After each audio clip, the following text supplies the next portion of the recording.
देश के में घर में आग लगी तो आप भी सुरक्षित नहीं। देश धर्म को निभाइए। देश धर्म क्या है? यही कि आप भोजन अवश्य करें, पर इस बात का ख्याल रखें कि कहीं आपका देश भूखा न रह जाए। अच्छा देश आशीर्वाद है।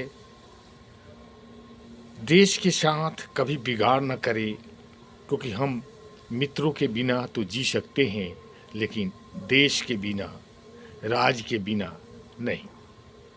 उसके सुख दुख में सहभागी बने, कारण कि देश के घर में आग लगी तो समझना हमारी अपनी संपत्ति भी खतरे में।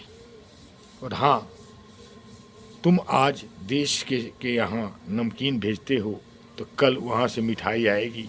यदि कोई इंजीनियर भ्रष्ट होता है तो कुछ एक पुल भवन की असमय धर्मशाही होते हैं। यदि कोई डॉक्टर भ्रष्ट होता है तो कुछ लोगों को ही अकाल मौत होती है। लेकिन यदि कोई शिक्षक भ्रष्ट होता है तो आने वाली समूची पीढ़ी बर्बाद हो जाती है। देश का भविष्य शिक्षक के हाथ में है, क्योंकि उसके द्वार पर नई पीढ़ी कुछ सीखने बैठी है। यदि देश के शिक्षक तय कर ले तो भारत को विकसित राष्ट्र या विश्व राष्ट्र बना सकते। पुत्र तुम्हारी सेवा करे तो कोई आश्चर्य नहीं, वो तो करेगा ही, क्योंकि वह आखिरी तुम्हारा ही खून है।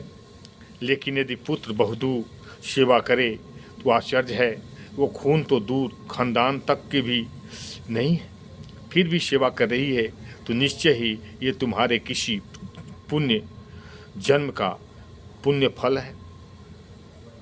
आज के समय में सब कुछ के लिए पुण्य भोगना बहुत सारे लोगों की किस्मत में है, लेकिन पुत्र और पुत्र वधू की सेवा के पुण्य को भोगना बिरले ही माँ बाप के भाग्य में। 10 गाय दान करना बड़ा पुण्य है, मगर इससे भी बड़ा पुण्य कत्ल खाने में जाती हुई एक गाय को बचा लेना। 10 मंदिरों का निर्माण करना बड़ा पुण्य है, मगर इससे भी बड़ा पुण्य एक प्राचीन मंदिर का जीर्णोद्धार कराना। 10 प्राचीन मंदिरों का जीर्णोद्धार करना बड़ा पुण्य है, मगर उससे भी बड़ा पुण्य एक आतंकवादी को अहिंसावादी बना देना। अगर आप अपनी प्रेरणा से एक मांसाहारी व्यक्ति को शाकाहारी बना देते हैं तो समझना आपके घर बैठे ही चारों धाम की यात्रा करने का पुण्य अर्जित कर लिया। ओम शांति। अच्छा लगे तो लाइक करें और सब्सक्राइब